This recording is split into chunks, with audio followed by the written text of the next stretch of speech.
नमस्कार, न्यूज 21 लाखांदूरमध्ये मी आशिष साखरे आपल्या सर्वांचे स्वागत करीत आहे।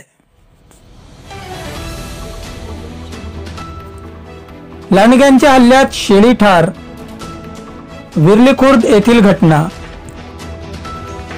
रविवारला रात्री दरम्यान घराशेजारील गोठ्यात बांधलेल्या शेळ्यांवर लांडग्यांच्या समूहाने हल्ला चढवीत एका गाभण शेळीच्या फडशा फाडल्याची घटना घडली। सदर घटना दिनांक 12 फेब्रुवारी रोजी पहाटे 4 वाजताच्या सुमारास लाखांदूर तालुक्यातील विरली खुर्द येथे उघडकीस आली।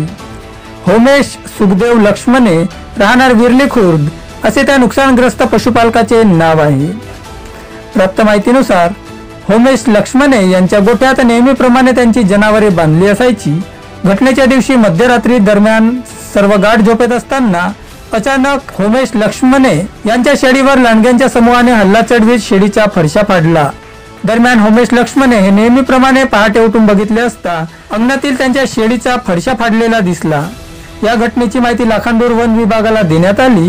मिळालेल्या माहितीनुसार लाखांदूरचे वन परिक्षेत्राधिकारी रुपेश गावित यांच्या मार्गदर्शनात लाखांदूर वन विभागाचे वनरक्षक जी.डी. हत्ते यांनी घटनास्थळ गाठून घटनेचा पंचनामा केला।